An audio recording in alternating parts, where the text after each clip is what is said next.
Going live. All right, guys, we are live. You are back. It is Jack Murphy. This is the Jack Murphy Live podcast. This is a unique and rare opportunity where I'm actually hosting two incredible gentlemen at the same time. I've got John Robb here, the author of Brave New War, the most probably up-to-date and current analyst on networks and the combination of politics, technology, and warfare. Check out his blog, Global Guerrillas, also his Patreon as well. John Robb, best Patreon in the universe. I also have Adam Townsend, somebody I have been dying to talk to for a number of months, even a couple of years. Adam is a former Wall Street executive who founded a baking firm and sold it, an early venture investor in the New York City in the mid-1990s .com He was part of founding the admin staff, which went public in the late 90s, then TriNet and Workday and Slack. He calls himself an extreme salesman. And he is here live with us, Jack Murphy, John Robb, Adam Townsend. How are you guys doing, sir? Doing great. Awesome. I'm doing really good. Yeah, really good. Awesome. Glad to have you guys. So Adam was the one who had this idea of us three getting together to talk about current events. We want to talk about what's been going on with Antifa, what's been going on with Black Lives Matter, what's been going on with the protests, what's been going on with the riots. How does this fit into our mental models of the world? How does this fit in with Adam's notions of a people operating system? How does it fit in with John's model of emergent networks and insurgencies? What is it? How does it jive with what I saw on the ground? And we can take comments and questions as they come up throughout the chat, but this is going to be an open-ended, free-flowing conversation. And I'm going to start it off by asking John, Yes. I know you spend a lot of time on these issues. You write about it all the time on Patreon and on your blog, and you are currently up to date 100% as anybody else. So what has been your reaction to the last couple of weeks with Black Lives Matter, the protests, riots, Antifa? How does it fit in with your existing model? Update us on what you see happening with your insurgent network or network insurgencies going on. And let's get this thing going, John. Well, it's a classic open source protest. And open source protest goes back to the open source development model. We saw it move from software development to warfare in the Iraq War. And then we saw it ported to protests in the Islamic world, Egypt and Tunisia, toppling governments there. We've seen it used in Puerto Rico to topple the governor and in a variety of other places. What it basically is a protest or a movement that comes together very, very quickly based on a single plausible promise, a single idea. It's the only thing you can get a lot of people to agree on. It's got to be simple, and it's got to be actionable, and it has to actually be proven successful enough to generate a crowd. And the people that assemble to support it, to move it forward towards completion, come from a variety of different backgrounds. They have a lot of different reasons for protesting, for joining the movement, and they don't necessarily agree with each other. Okay, they can be polar opposites, because what we saw in the Iraq War and the open source insurgency is that there were 70 different groups, and there were a bunch of different flavors of jihadi that would knife each other if they were in the same room. They had criminal organizations. They had nationalists that supported Saddam, those who didn't.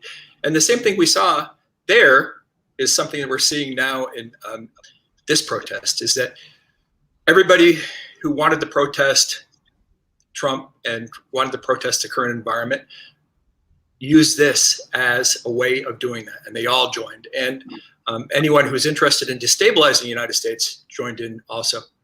So we have the bulk of the people are operating on a relatively peaceful basis, but we also have more violent elements slotting themselves in to try to destabilize it, to get it to reach a different level of engagement with the U.S. What is the plausible promise here? What is attracting these disparate groups to coalesce in this very moment to take action?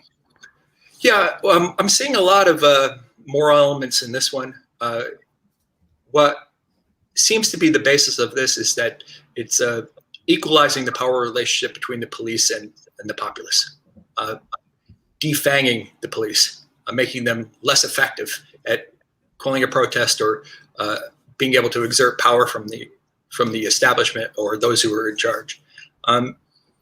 That seems to be the kind of objective. We're seeing that in the defunding efforts. We're seeing that in the pledging of support where people are kneeling, kind of giving their oath to the crowd, and bending their knee. Taking a knee becomes bending a knee, and then that's the core focus. And anything that moves it along towards that tends to be the accepted by the crowd and supported and advanced.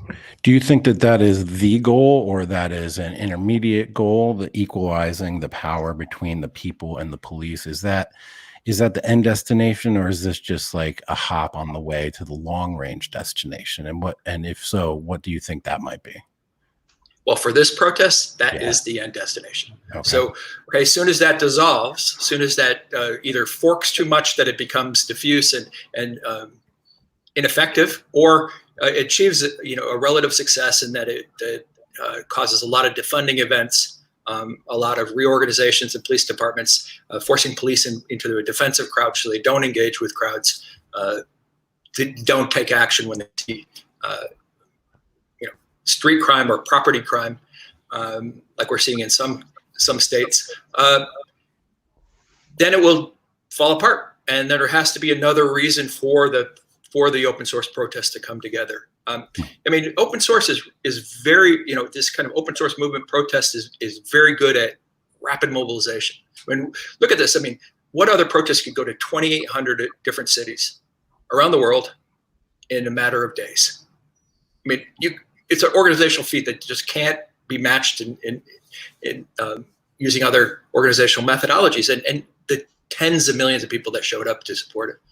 And it's very effective. It's built to take on bigger foes. The insurgency in Iraq was built to take on the U.S. military. And the U.S. military, being the sole superpower at the time, was supposed to be good enough and had the resources and had the bench necessary to defeat it. But that open source insurgent dynamic allowed them to hold it at a standstill, basically wear it out over the course of 3 or 4 years. Patience, very important in a fourth generation war. That is for sure. Adam, what do you think about John's idea about the plausible promise being the thing that's attracting all of these groups together? Do you agree with that? Do you think that the promise is accurate? How do you see it? What's motivating people? Well, of course I agree. John's an authority. I'm very selective about what information I allow in, because once it's kind of in my head, it's such a tedious process to extract it, and it takes so much effort to take it out of my head. So, I've read John's book. I'll give you a little bit of background to answer your question fully. And John and I discussed this a little bit yesterday. Going back 4 years, I was a fan of John's blog before he had a Patreon, and I called John, and I was very interested in his resilient cities. Both from what I was seeing within some very good friends of mine who ran forensic nodes against the Bitcoin mining operations that had overwhelmed Venezuela, which I'm sure John probably knows kind of on the periphery about, which is where these gangs took over towns. And how much of that was the elites within Venezuela and the petro is still unknown. But nevertheless, they were stripping towns of all the electricity, and it was done not only as an extortion scheme, but it was done as a way to, and not just take over the towns, but it was done as a way to install new administrations. Because if you control the electricity, you control the town, right? It's the same thing you had in Upper Mongolia with the Bitcoin mining farms and everything there. So I was much more interested. John and I spoke at that time 4 years ago, and I was very interested in, okay, well, in New York City, we don't have that, right? We don't have that type of infrastructure vulnerability. We don't have that type of a 4D warfare on our electrical grid going on, which is what you have happening throughout the world that Americans are just so lucky we don't see. which is the protest will take over actual the apparatus of the government. It's really wild to see.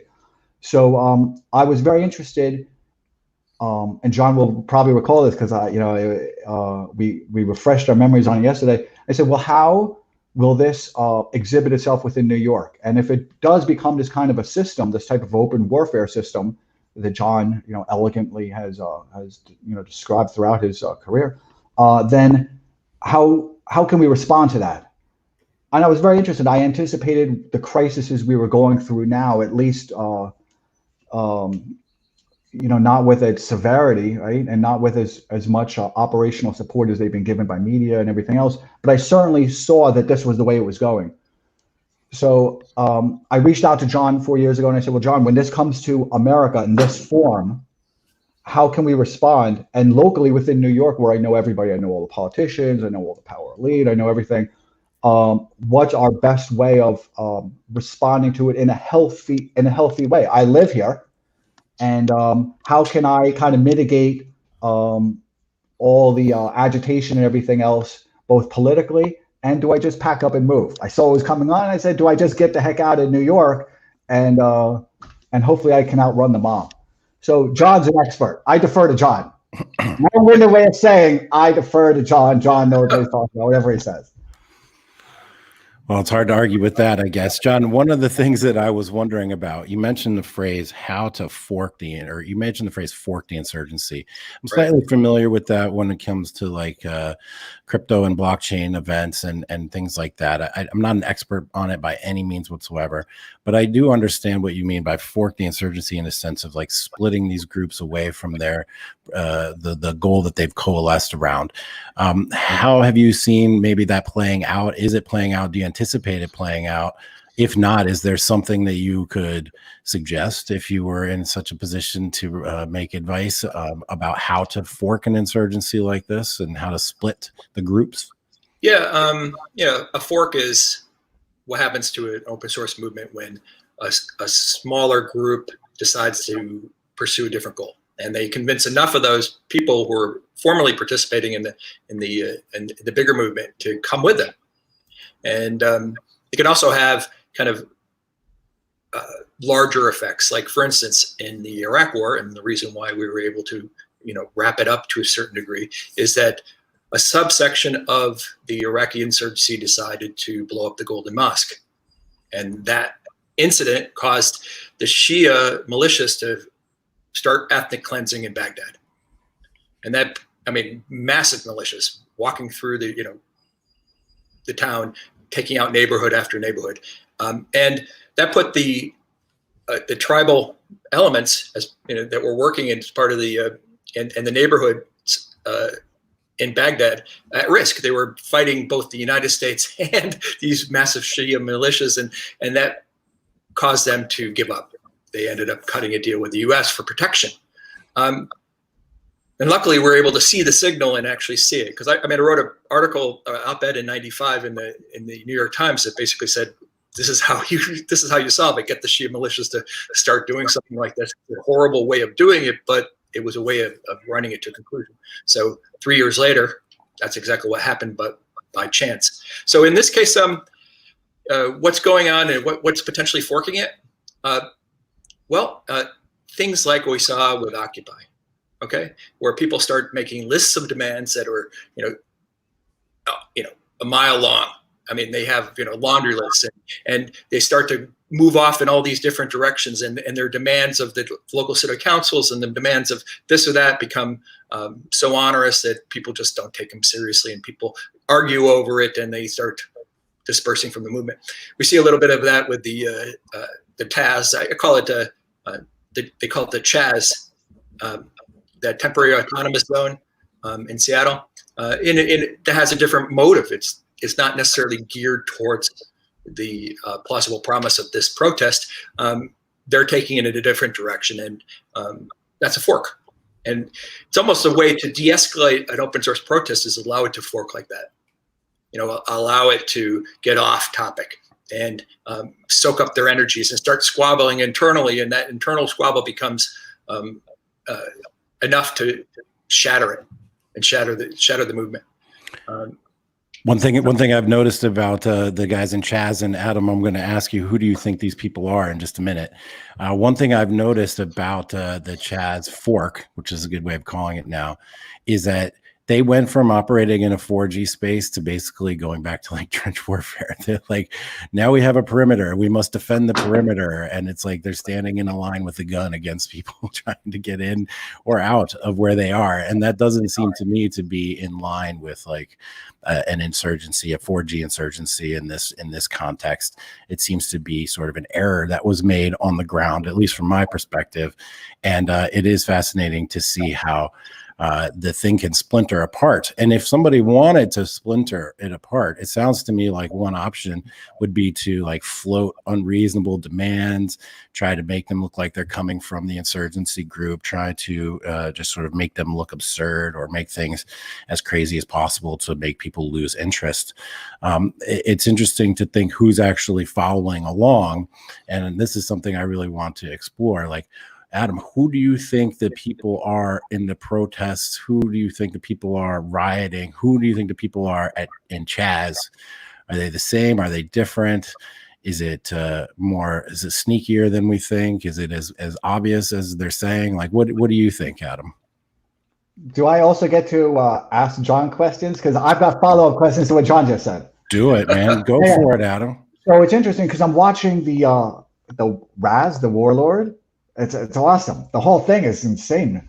And if I had been given the opportunity, if I was the warlord of my own autonomous zone, my list would be like 10 times longer. Just so you know, I've got a lot of things I want. So I don't know if you noticed, but recently, and I tweeted it out, they had created this like community council for some type of civic resolutions of things. Did you see that, John? I think so. Yeah. Jack, did you see it? It had like 9 edits to it? Did you see that? Yeah. And it was just this most remarkable thing just to watch this kind of, I'm not a lawyer, so I don't understand it. And John understands the things in his own type of view. I just look at it as just absolute chaos. And my friends from around the world looked at it, and we're kind of used to this type of chaos, this type of insanity, right? It's insanity. Right. And throughout those 9 edits, and it was interesting because then that was they tried to scrub it. So I took screenshots of it, just as this kind of memorialization of the insanity, right, and how it was kind of being corrupted. But when they took that out, was that them trying to resolve this fork? So were they trying to take that fork? You said that the way these things divide up and the way they fork is, they'll kind of move in different directions. So here was a direction, and they'll lose credibility, right? By doing that, they'll lose moral authority, they'll lose authority, and they'll lose their persuasion that they had that kept everybody contained. So when they took out those, the civic resolution, whatever that they had within Chaz, was that their way of trying to recapture that fork that they saw splitting? Yeah. Yep. Yeah, it's anything that's off topic, anything that's off the main thrust of the movement is a fork. So anything that was, geared specifically to the Chaz, specifically to certain needs that they had that weren't part of this movement is a fork. And it's very hard because the chaotic elements in this are pretty extreme. There's a way around that, though, is that in an open source protest, it doesn't necessarily have to be just individuals. It could be very tightly run groups. Okay, and a tightly run group, which is authoritarian in its nature, is perfectly welcome within the context of an open source movement. And if you have a tightly run group and you have access to a temporary autonomous zone, you can do really wild stuff. And for instance, in the Iraqi insurgency, to take over Fallujah allowed them to open it up to bomb factories, to all sorts of different development that allowed the insurgency to power the insurgency over the course of the entire country, over the breadth of the entire country. So the knowledge is, or the insight is, it's a temporary zone. It's a headache. but it's only temporary, and then allows you to do certain things, and those things have to be focused on moving the insurgency forward or moving the movement forward. If you start to have other ideas in terms of trying to make it permanent and try to turn it into a habitable zone, or trying to have other demands for other grievances they have with the city and with the country, then it just turns into something that will pretty soon after the movement slows down be rolled up.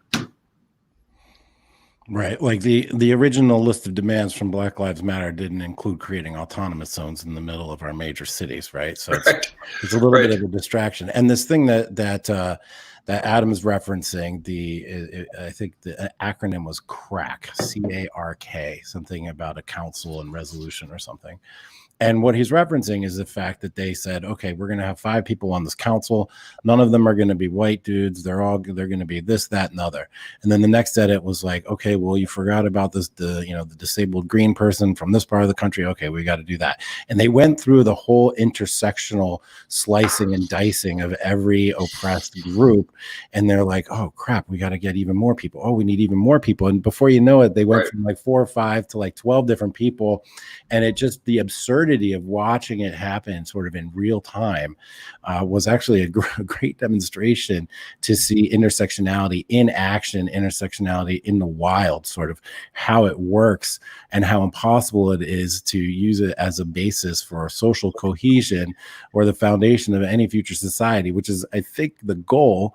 Intersectionality is clearly the moral framework that the Black Lives Matter, the white fragility folks, the anti-racist folks, that they're operating under, right? It's their new religion, I think.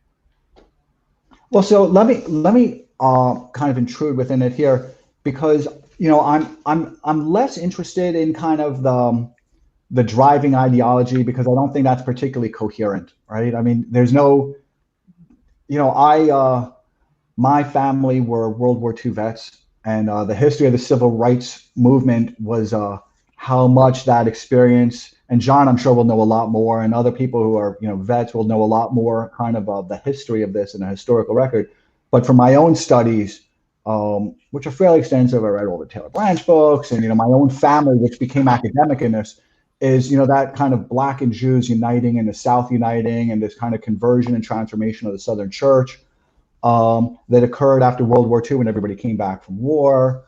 And I can tell you about it from our own family experience. It was a very real type of thing that people had never had a chance to meet before. And so I don't really assign what I'm seeing to anything with an ideological or theological or historical nucleus to it. And that's, I was very interested in what John said about there's this kind of one driving almost meme that moves the population, and that's, I suppose, because otherwise they're just going to squabble within each other.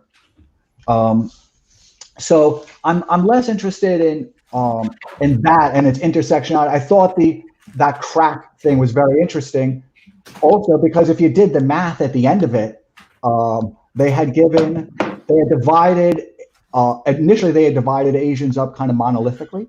And they said, hey, if you're Asian, you're on this, here you go. And then if you did the math by edit 9, they had given Asians basically a 2/5. They had 2/5 the Asians, which I thought was remarkable, that they did not even give them adequate representation. So I'm less interested in that, because because I realize that has to deteriorate. But now I'm very interested in watching as it has already crumbled, right? Where it's become establishment now. I mean, if it's now such a part of the media and it's now become a tourist site, it's a tourist destination at this point. It's a tourist destination. I mean, it is what it is. People want to go there so they can take their selfie there. Having lived through 9/11 here, and I lost a lot of friends to it, I watched that become a selfie opportunity for people. And so its emotional potency has been entirely lost of whatever a Chaz was supposed to be. And I see it instead. I'm trying to look through it differently, which is also why I'm so interested in John, because my former bosses and colleagues over at Rand Corp have written a lot on the Emerald City protest, on the Seattle protest, and on on various organizational schemas of how you create disruptions and how they're managed, both the public relations of it, where I see CNN has clearly become this kind of public relations arm of Chaz and of whatever its Paleolithic movement, kind of is. And now they're trying to propel it because it had lost its own meaning. They're now trying to turn it into this Disney World for radicals, and clearly they're now trying to franchise it out and have it be set up around. It's very clear. I mean, it's becoming a franchise very, very, very quickly, and now they're trying to replicate it around the country. So I'm less interested in kind of the Black Lives Matters element of it, because that's in itself so highly emotionally charged, and where it takes such a great amount of human conversation to be able to kind of piece whatever it is together, or piece what take away whatever it's not. I'm much more interested now in how it's also kind of franchising out, and it's franchising out very opportunistically, so that it's going to, whoever's not an adherent, right, is now going to be chased out of their homes, right? So if it's, I can see it clearly is going to move to Texas next, and it's going to move to some of the kind of more conservative hubs, chasing out the local populations, getting adherence, and then, as John said, kind of getting people to take a knee. What do you think, John? Excuse me? I said, what do you think about that, John? Yeah, that it could have spread, that it could franchise out. If it's too much of a departure from the original movement, though, it's not going to have the heft. It's not going to take in this iteration. But if it can be molded into something that advances the movement, we'll see it. It's generally something that we're going to see in protests moving forward, because I mean, what we basically are experiencing is a kind of a defanging of the police. The police are in a defensive crouch. I mean, they can't apply force, particularly in a public setting, without getting severe repercussions. I mean, people get fired, people go to jail over even minor stuff. And now we're seeing tear gas bans and generalized bans on non-lethals, and what that does to the police force as a whole is that it puts them into a force protection posture. I mean, they have no power to use against the protest, even if it gets out of hand. And what they'll do is they'll just withdraw from it. So if the protest wants to advance, they'll back off. If the protest wants to loot, they'll back off. They want to avoid the confrontation, avoid getting in a situation where they get hurt, and it makes them completely ineffective. And that is that kind of reducing that feedback loop, that mitigation loop, that kind of negative damping that that slows down a protest, is going to lead to some interesting things. I mean, we'll see protests that range a lot farther afield. They get bigger, and that can take buildings and hold them, and take structures that we didn't think were possible. Going in and maybe even taking the White House and trampling it over, and no one's there to defend it. No one's willing to actually put up the defense necessary to stop it from being trampled, or looting and selective looting, like we saw in Hong Kong, where certain businesses were targeted. I mean, the businesses that supported the protest weren't vandalized. They didn't loot, but they focused on vandalization, because they didn't want to be portrayed as criminals by the Chinese government.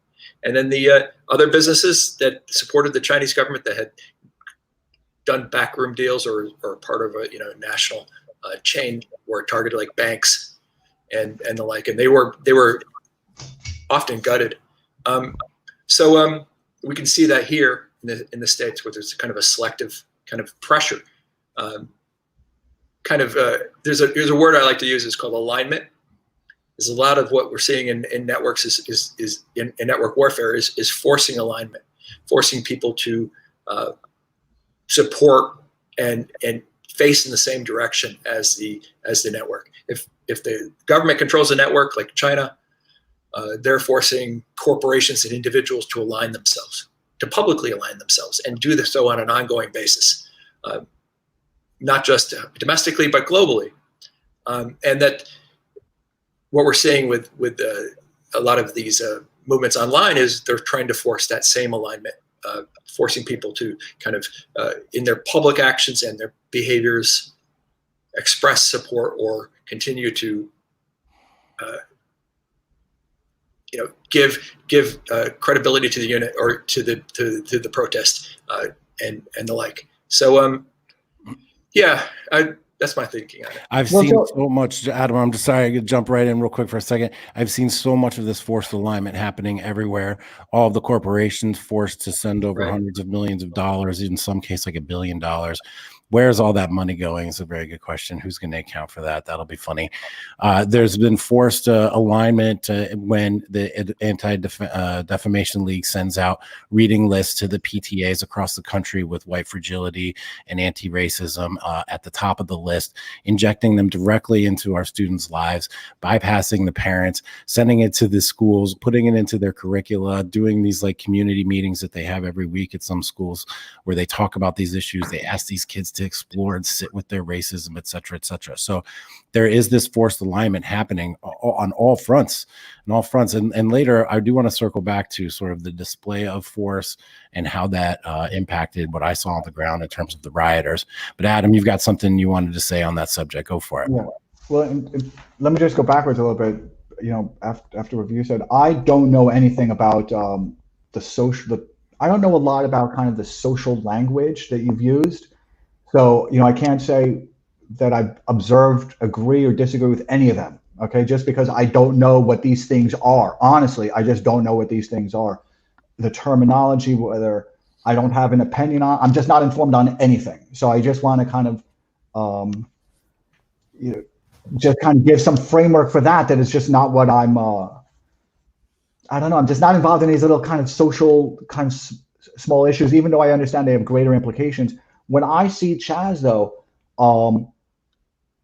it's interesting. I've watched it because Americans are not used to what other countries have experienced. And, John's referenced a lot of what he's observed within an Iraqi kind of oil spot type of, system of advancement of kind of almost a tactical guerrilla type of warfare, and how it advances within and becomes this hierarchy and then seizes control. And it's very interesting. However, what I see, Americans are not used to seeing United Front, which is kind of a political and economic apparatus that's very highly evolved from China that has a whole bunch of different purposes. Americans have not seen that, and have not seen a lot of very coercive measures that the Chinese Communist Party has done within other countries, which includes, Australia, which these are regular events in Australia. I mean, Australia universities have been completely co-opted by the Chinese Communist Party, so that economically the entire school system cannot exist without the Chinese Communist Party. Europe is going through its own significant challenges, and they no longer have the capacity to be able to resist that type of an element because they're already so fractured. And Canada's already had this, but Australia is probably the best example. So Americans are not used to seeing what I've observed both in India and in China about the driving forces behind some of these, and how they infiltrate our think tanks, they infiltrate media, they infiltrate greedy politicians, particularly those that have retired from office, either kind of voluntarily or kind of been termed out, or however they are no longer in office, and they're kind of not smart enough to become a lobbyist. Lobbyist is more than just a person who's going to be able to connect dots. They need a lobbyist. From my experience, I've known a lot. It's not just a kind of a network. It's also just this deeper comprehension of how to articulate issues and all the kind of the nuances of these type of things. And a lot of what I've seen in the people who have been easily infiltrated in Australia, in Africa, and I was just in South America, are kind of the lesser politicians, the ones whose careers in many cases were built on agitating or built on this kind of aristocracy. So they're very good at prying into the kind of the aristocracy, aristocrat politicians. Hey, you know, my dad was this, my grandfather was this. I'm not particularly the smartest guy. They're offering me $1 billion real estate deal for no money down. It's just kind of very interesting to watch. And now I'm seeing this in America. So when I hear Raz, the warlord of Chaz, right? I know his rhetoric. I haven't studied it all. I'm, you know, of course, very sympathetic to the kind of the suffering, you know, that he expresses, because I think that's very genuine and actuality. However, it's also clearly now been infused with a lot of formalized, rigid United Front Chinese Communist Party propaganda and its mechanism. So I'm not sure. Normally, what their process is they'll bring people over to China to do, you know, hey, look, you know, we're not the imperialist oppressor that America is. Look how well we treat our black people.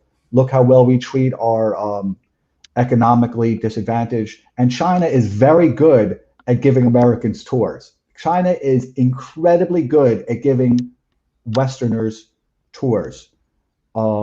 It's to the point that it's actually nice. I can't hear you. Yeah. John, I want to hear your dog now bark back to his. So I want to hear like this whole kind of thing going on.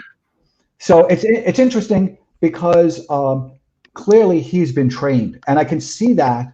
I was watching some videos, and again, I'm not watching within an idea. I'm trying to watch as a disembodied intellect, right? I'm not really trying to watch and assign my own type of emotional reserves to it. I'm interested in it because of how it fits in my futurist type of thinking, which I'll discuss a little bit. But there's a reason that other people aren't beating him up. I mean, he's not particularly menacing. He doesn't have a significant physical presence. He does seem to be charismatic, and so I think that adds to it. But being a charismatic leader also has much more vulnerabilities than being the type of leader that can, you know, beat you over the head. Right? Charismatic leaders you can much more easily displace than the type of leader who's acquired that position by hitting people over the head and by cruelty, right? You need to have cruelty to be a leader. So we haven't seen any exhibition of his cruelty. So to me, he's got a whole support network behind him that's propelling this, right? So you think he's been trained by somebody, prepared for this? I don't want to infer him, right, as an individual, because I don't really know him, right? I haven't had a chance to speak with them.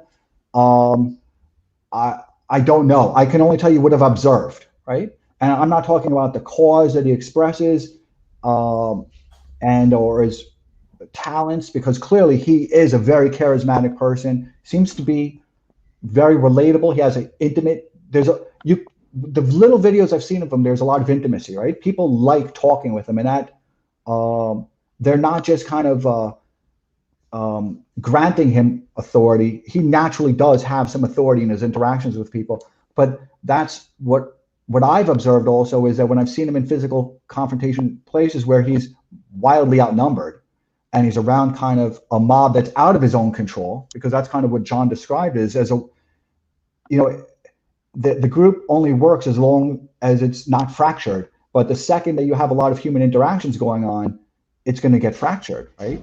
The second people have a chance to say a couple of words to each other, they're not going to be in agreement much longer. So they've got to keep that rage going. They've got to keep that kind of feedback loop going. And I saw him breaking up fights. It's like there's no reason people aren't beating this guy up. It's not this type of a natural, organic authority that he's got. And I've seen this elsewhere, right? I've seen it in India, I've seen it in Pakistan, and I've particularly seen it with how the Chinese United Front apparatus works. John, what do you think about that? Yeah, no, I've visited all the garden spots and that were wrecked by civil war and the like when they were hot. So I saw how people were agitated and got involved and how these groups sprang up. I do think, though, that the focus on the Chaz is a little bit of a head fake. The real big thing here is that it's forcing alignment. The movement's forcing alignment within the big corporations, and particularly the big social networking giants, the Amazon and the like, and they're changing their way in which they interact with people on a mass scale. I mean, just like, for instance, seeing the books that they're proposing and having those put in front of you, and seeing white fragility every day. I mean, being pushed as a book, let alone all the other little subtle things that are behind the scenes that were being changed in order to accommodate and align themselves with the movement.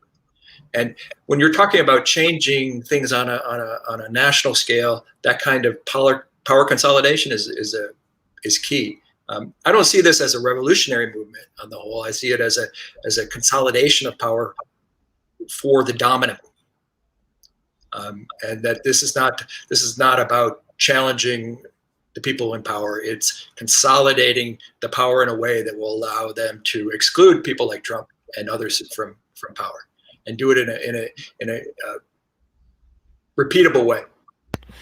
John, can you please drill down on that a little bit? Please explain how the Black Lives Matter, Antifa, open source protests and riots are meant to consolidate power in the establishment. Well, can we just remove the let's back out those particular movements if it's possible, because I think it kind of introduces where we have to piece into each of its kind of little component issues that it is. And if we can just back out of that and instead just kind of look at, this phalanx, right? There's a phalanx that's on the street. I'm less interested in which army the phalanx, right, is fighting on behalf of, or like what kingdom they're fighting on behalf of, than or the tools that they're wielding aren't. If I'm going to get hit with a hammer, who hits me in the head with the hammer isn't that much of a concern to me. So is there any way of having that same conversation without having an obligation to kind of go into the actual issues of Black Lives Matter? Because there's a lot of complexity to that. Well, that's what I do. Is just that in an open source movement, it really doesn't matter who the component groups are. I mean, they're slotting in, and they each have their own motivations for joining, and much more complex than much more nuanced than the core thrust of the movement.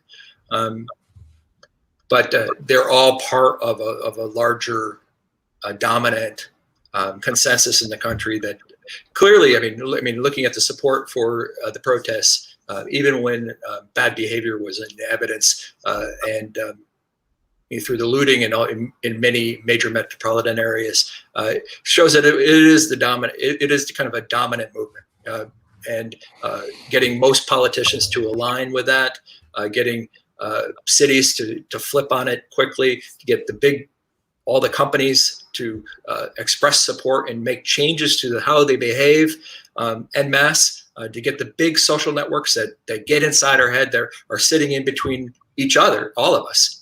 And every conversation that we have nowadays is mitigated and mediated by these social networks and these companies. They're forcing changes on them, and so the extreme version of this, of course, is what we see in China, where the government and the corporations and the dominant consensus is all one, and it dictates, and it uses the network, and it uses gamified versions in terms of the social credit system to enforce it down to the individual level and change behavior. So this is a dominant movement. It's not a revolutionary movement. It's propagating a consensus, and you don't have to focus on the individual groups in order to see it. So let me ask you a question, and I'm just so happy to be able to ask you these questions too. So awesome. Oh, okay. And it. Which came first, the movement, or the corporation's desire to have this movement? I mean, if I were to take, so I keep a log, right? Right. And, I started a log in 2015, and well, I've always kept a log, but I've started one type of log in 2015, and then in 2019 I started a log about COVID. Okay, and I started it because I saw what was I'm very familiar with China, right? With a lot of the operational issues and kind of the people operating system, and I'm pretty familiar with it, both particularly financially and some of the economic issues within it. And so I saw that the protest had completely gained moral authority, that the police could no longer handle it kind of provincially, that it had just kind of the protests that you were seeing in Hong Kong, you're only seeing those because that's where all the media was. There was just as many protests going on, actually a lot more violent going on in the mainland. And after they burned down the university, or after the People's Armed Police intruded in the university, they had lost all type of people background. So then all of a sudden, and there was a lot of triads doing a lot of violent things in service to the People's Armed Police, and so and then all of a sudden this COVID came around, and there was a way of really channeling up dissent. And how much of the COVID was embellished in order to channel dissent is something I found very interesting. So I started a log at that point, and the log was COVID January, COVID February, COVID March, and now that we're into June, I'm recording what's happening here, and I can kind of see kind of I can watch the water moving downstream. And I don't see any of this exclusive. I see the relationship between the channeling of dissent there and how that dissent expressed itself, which is different than it is here for a lot of different reasons. Are you there? Yep. Okay. So dissent expressed, it's a different people operating system. So China is not America over there. It's a much different system. Right. Culturally, legalistically, there's just a whole bunch of different systems. So within their system, right, they can react. If they want to change things, they can change it on a dime. Okay. If I want to change a law, I don't need to get your permission to change a law. It's going to be changing. They changed the Constitution, and they stripped away all the People's Congress powers. They just did a lot of changes that you didn't hear about, but it really substantive changes that just basically stripped away all the political power that people had within the mainland and made their own local provincial government inaccessible to them. So it's very interesting to watch. In our system, we still have the burden of the way I view it. I'm a futurist, right? In our system, we still have the burden of trying to preserve the appearance of continuity, right? We can't have this violent overnight change. People would resist. Everybody would be on its feet resisting if they were to say, hey, we're going to change the Constitution in this way. So in our people operating system, we need to be able to still have the appearance of this continuity. That's the way I view it. I mean, this is my own kind of thinking about the thing, but we need to have our own appearance of continuity, this kind of facade that our institutions and everything still exist. So as I saw COVID happening and everybody locking everybody up in their house, and kind of the media machinations that were required to kind of keep this to keep this foremost in people's thoughts, so that they would volunteer themselves to be locked up in their house and volunteer and coerce others, which was happening around the Western countries, where they were in Germany, they were reporting each other for if your kid was out seen playing, they would report you. Literally to the police. In England, it's crazy. I mean, the whole thing is crazy. I've kept the log. I'm an expert on.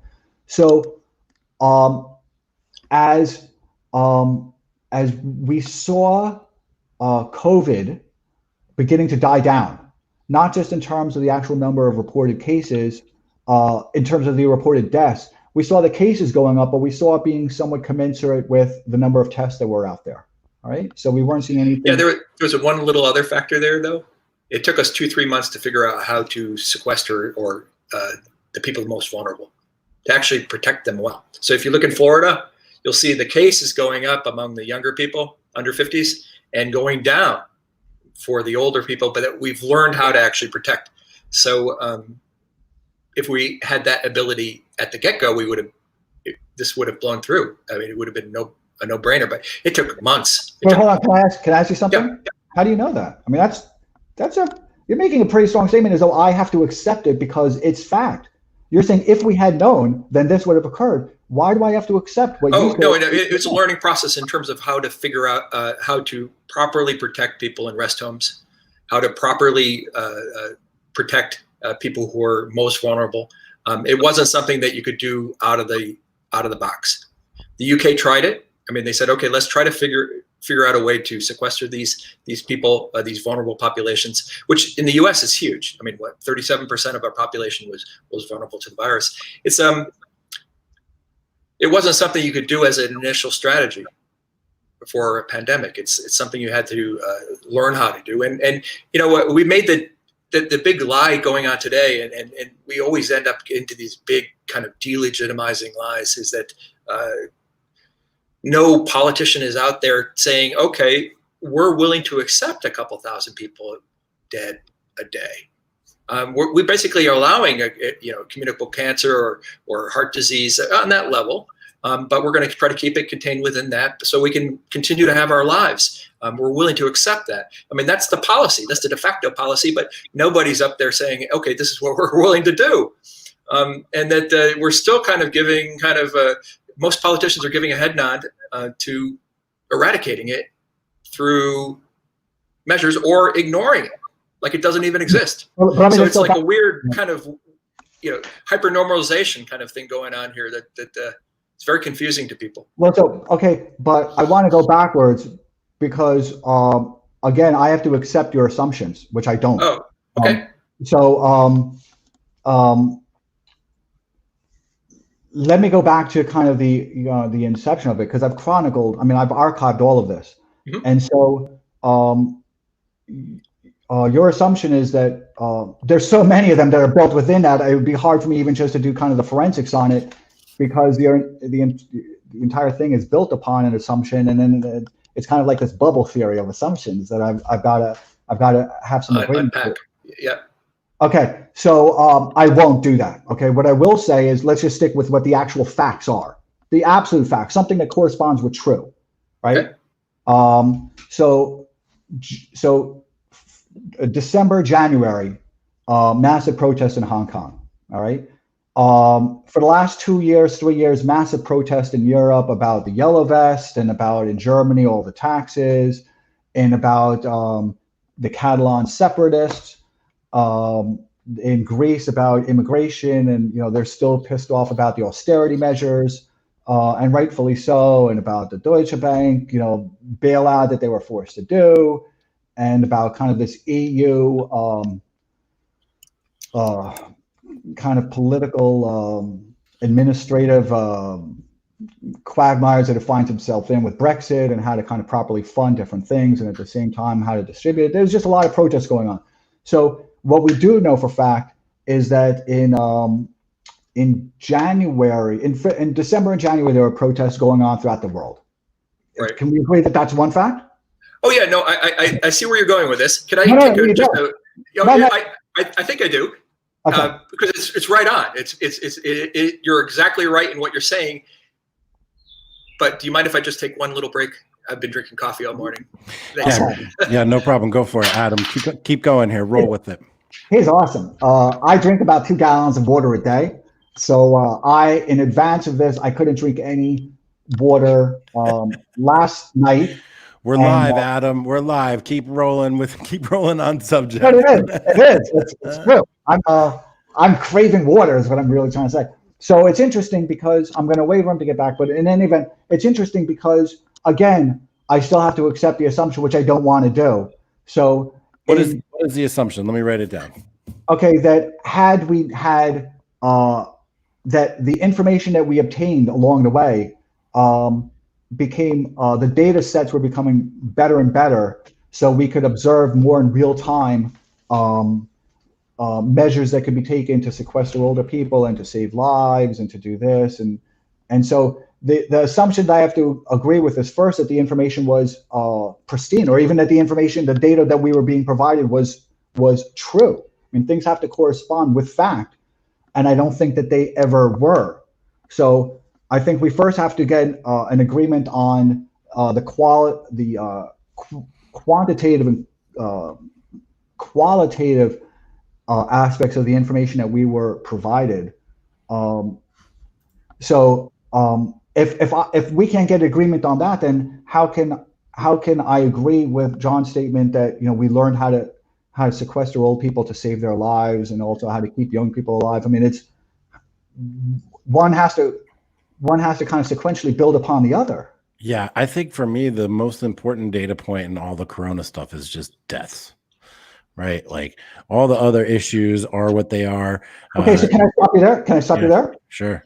What do you mean deaths? I mean, deaths of what? I mean, when you say deaths, help me understand what you mean. What I mean is deaths above and beyond what was typical in an ordinary year at that time.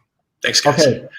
All right. So we're drilling down, John, on so the you were saying that just to recap is that the pandemic gave an opportunity to the global elites to consolidate power and eliminate these protests. And I heartily agree in the most cynical way possible.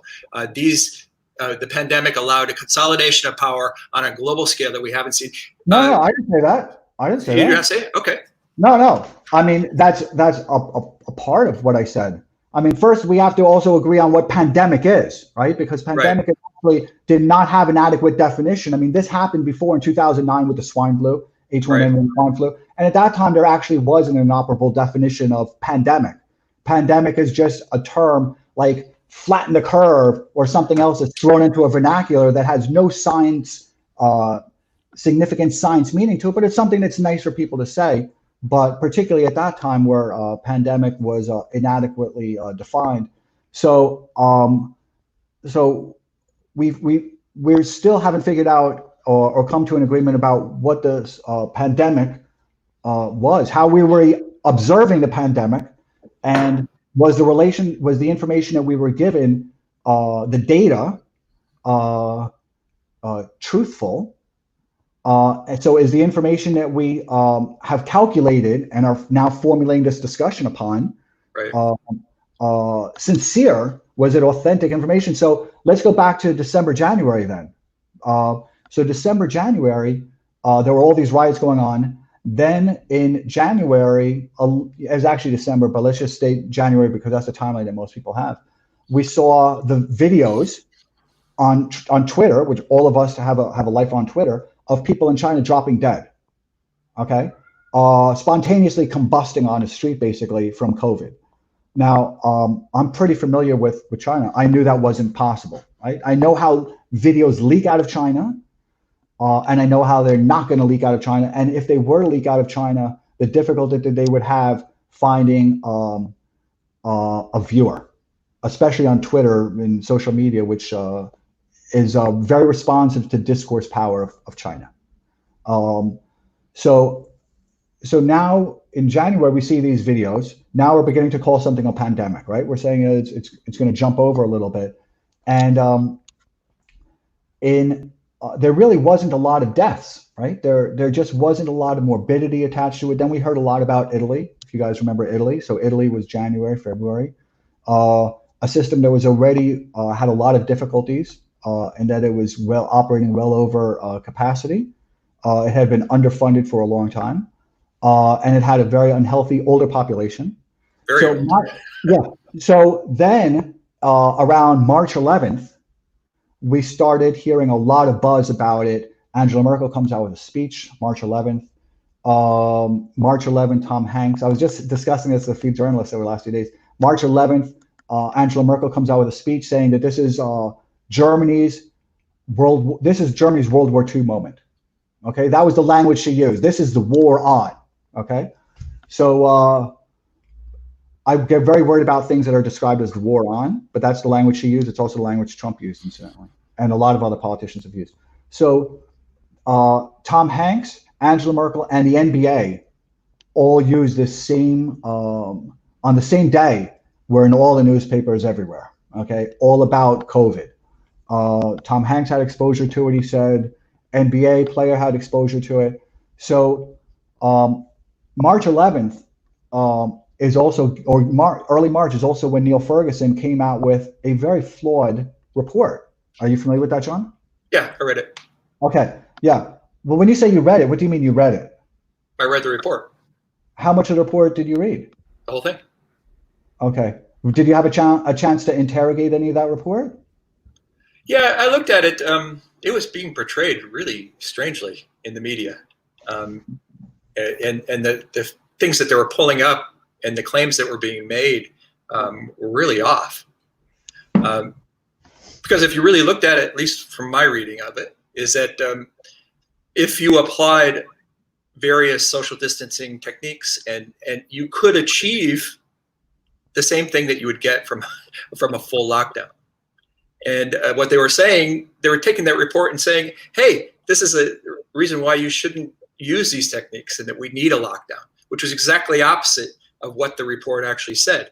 So I was, it was very disturbing. I mean, one thing I found in looking at all these epidemiological models and hearing how these epidemiologists think and the assumptions they make is that, a lot of these assumptions are really flawed, and they were the models are pretty weak, and it's taken them way too long to update them.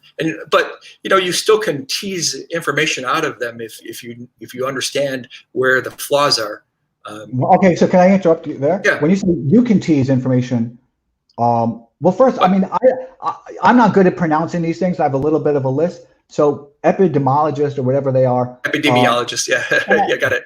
I'm not even going to try. It's embarrassing. So whatever you just said, what's their academic background? I mean, what's required? What type of a degree is that? Usually it's a master's or a PhD. In so what? But in what? Epidemiology.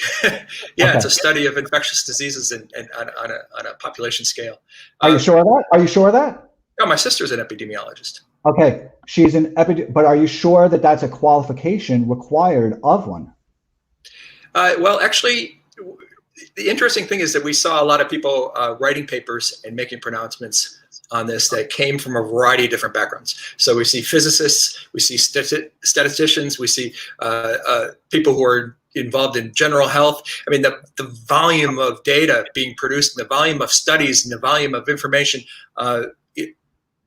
in large part, drowned out a lot of what you get from the people who are professionals at this. Okay, but the professional models, so they were built on assumptions like, here's a good example.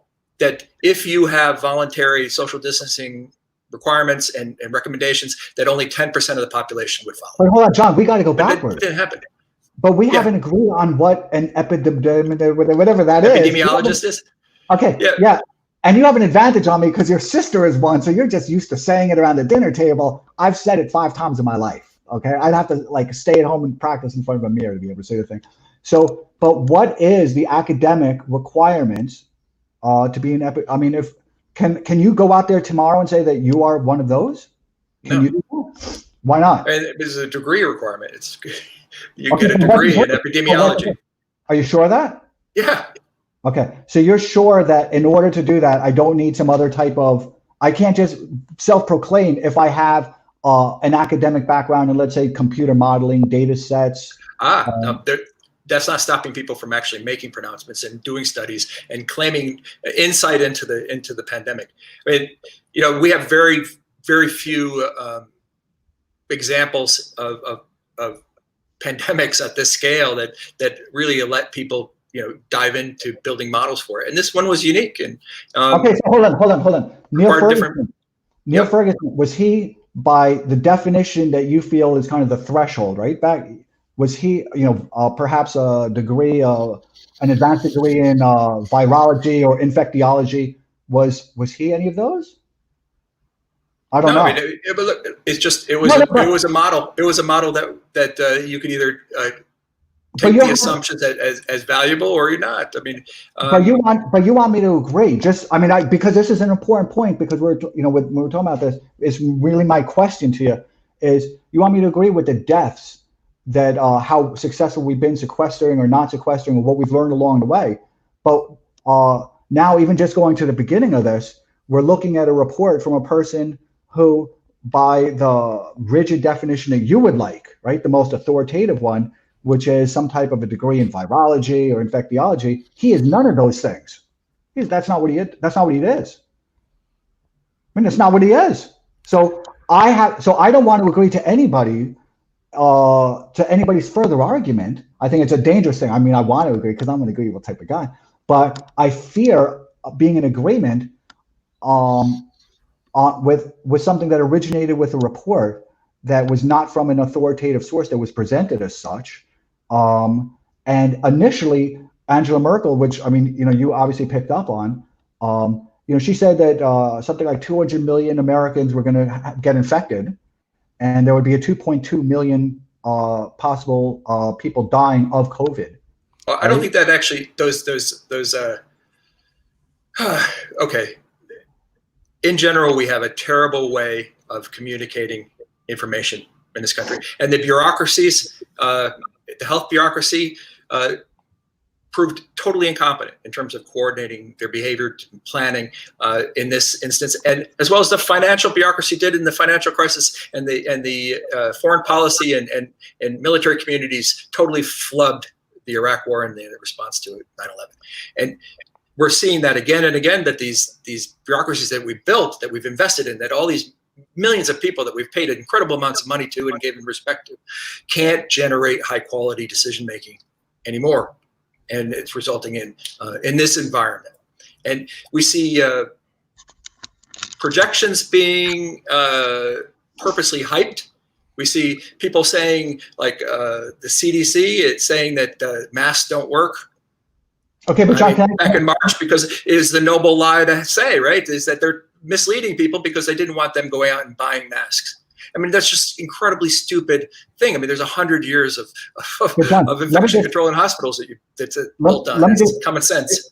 But now it's interesting because Neil Ferguson, okay, right, was part of the research team that led to the culling of tens of millions of animals during the hoof and mouth crisis, where Britain just destroyed their economy by killing all their livestock. And it turns out that the data was incredibly wrong.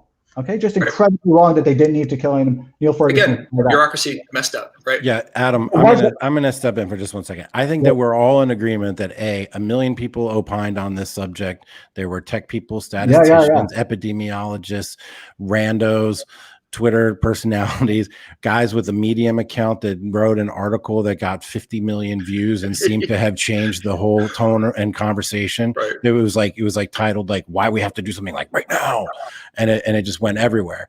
I think we can also agree that the Neil Ferguson report was sliced and diced in ways that were opportunistic for people. I think we can also agree that Neil Ferguson has work in the past is questionable. I think we can also agree that the Imperial College, they're also in the business of doing climate science modeling, and we know how that's going as well too. So I think that if we want to establish the fact that the data is unreliable and that our professionals and credentialed folks are also unreliable, I think that we're all in agreement there. I think the next question is who took advantage of this unreliable data, who sliced it in which direction, and to go which way and why.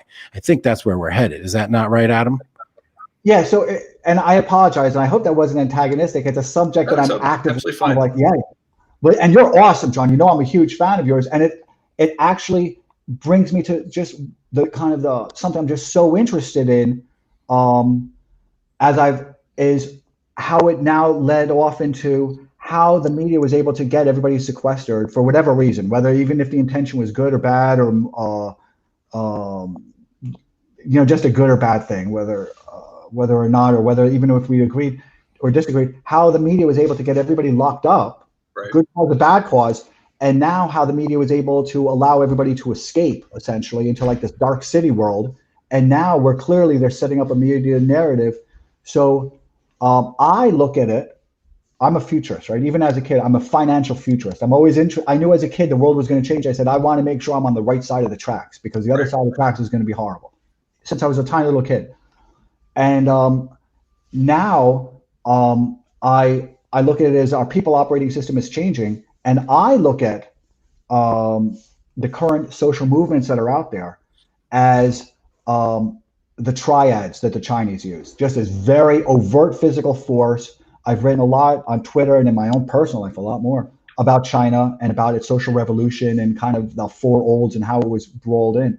I look at it as being identical. So I'm interested in how do you see that this is helping in the roll up of power, and not only how is it helping in the roll up of power, but who do you anticipate to be the biggest beneficiary? And once that has been accomplished, right? Once they've rolled it up, because they've only got a little bit further to go, they just pumped in 5 trillion into the market and whatever. Are they going to then dismantle it and let everybody live in peace and say, look, this is our new operating system, deal with it? Or are they going to say the only way that we can sustain our own power is to continue causing disequilibrium, is the only way that we can preserve this, and that would require a lot more social agitation? Great question. Right. Well, I view it as a kind of a counter-reformation kind of moment for the neoliberal system. So the neoliberal system before was focused on lowering barriers to capital flow, lowering barriers to wealth creation, and that ended up concentrating wealth in the hands of very, very few people. And that what they gave to people, instead of the kind of middle class experience, the kind of income associated with that, is the ability to self-actualize, in the sense that they could choose their identity and they could travel and they could. There was no barriers, kind of usually moral barriers to fully realizing who they are and what they like to do. And it's money in exchange for identity, and that worked in terms of a power relationship for a while, as a replacement for the kind of middle class compact that had been in place during the Cold War, and now it's falling apart. And that's kind of a reformation moment where the Blue Church, Jordan Hall's framework, the Blue Church is now fighting back, and that is mobilizing and doubling down on the identity element in order to consolidate its power again. And except in this case, it's going to end up costing them a lot more money than it did in the past, and it's smashing down a lot of the protections it had set in place to kind of create this kind of uneasy relationship. Things like police and acting as a barrier on the dysfunctional system that we had. I mean, it's not crazy to think that the militarization of police that occurred in the 90s and then follow on accelerated in the 2000s occurred at the same time that the middle class started to fall apart, started to dissipate en masse. And that kept them safe to a certain extent, or kept that money intact. And now that's in question. Anyway, I mean, this is a consolidation effort. In terms of COVID, I think it was a lot more of a power consolidation opportunity around the world than it was here in the States. And in the States, Trump didn't buy into it, so it wasn't utilized in that fashion. It's more of a demonstration of the kind of network decision-making system that we have in place here.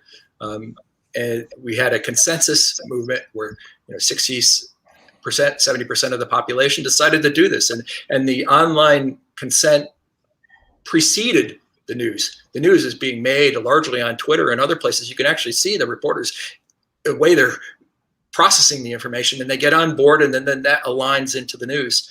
And then we saw that another consensus wave come through with the protests, and that shifted the attention away from the COVID response. I think this is an interesting point you bring up, John, because it is sort of contrary to a notion of like a roll up of power in the United States. From my perspective and yours, and you've helped me see this, the decision, the mass acquiescence for lockdowns came before we were told to do it. I think that there was a sense among the people that they were ready, and it had been primed. Now, how did they get primed? Where did that information come from? Individuals have their own sources. We had our own networks. Our guys in the liminal order, we knew it was coming. We didn't know if it was the right thing to do or not, but we knew it was coming. Other people were primed and ready for it. And then I noted, and you know me, John, I'm not carrying water for Trump ever, but in this particular instance, it seemed to me he had an opportunity to be the authoritarian, dictator that everybody says he is, but he didn't actually. And I was very encouraged to see the response, which people called weak, some people, to be locally executed, state guided, and federally supported, which I thought was perfect. That seems to be the right language and the right idea and the right philosophy. So if to the extent that there was a power roll up by the red insurgency or the MAGA Trump administration, I don't see that happening. Didn't happen. It did not happen. Can you just, I missed it. In terms of a power roll up amongst the red insurgent, I don't know what these terms mean. The red insurgency was the network that was led by Donald Trump taking over the Republican Party and then taking over the federal government. They didn't use this opportunity as a way to consolidate their power. When I say roll up of power, I mean I'm that's not power. I mean that's a brand. I mean I'm not talking about this. The trivial type of power. I mean, and it's very. I'm talking about Trump having an opportunity to exert federal control over the states, send in National Guard, do whatever to do to norms. So let me go back when I say power. Then let me kind of give it some. So I've looked at since for the last 10 years or so, this kind of transformation in our political, probably 20 years. But it's certainly accelerated this kind of transformation in our political system. Now, keep in mind, I have done a lot in politics. I've done a lot with some of the top players in politics. I've raised, I've bundled, I've hosted. I know everybody. They're all friends. I don't have a bad word to say. But I have watched a transformation, which is they're no longer powerful. They're powerful in terms of kind of the symbolism. But they're nothing in compared to the power of Google, the power of Facebook, the power. So I've seen this real transformation over the years that I've tried to describe, and I think about it as territorial sovereignty, which is I'm sitting here right now and, domiciled wherever, and I'm subject to their laws and I pay taxes to them, to a type of real functional sovereignty, which is, I'm using social media and I have to abide by their terms of service, and their terms of service is essentially, more convenient and something I have to fall within, and I have more interaction with it. I've touched it more frequently than I touch my own Constitution of the United States. So I take a look at the roll-up of power, not as some type of a brand out there kind of grabbing a market share.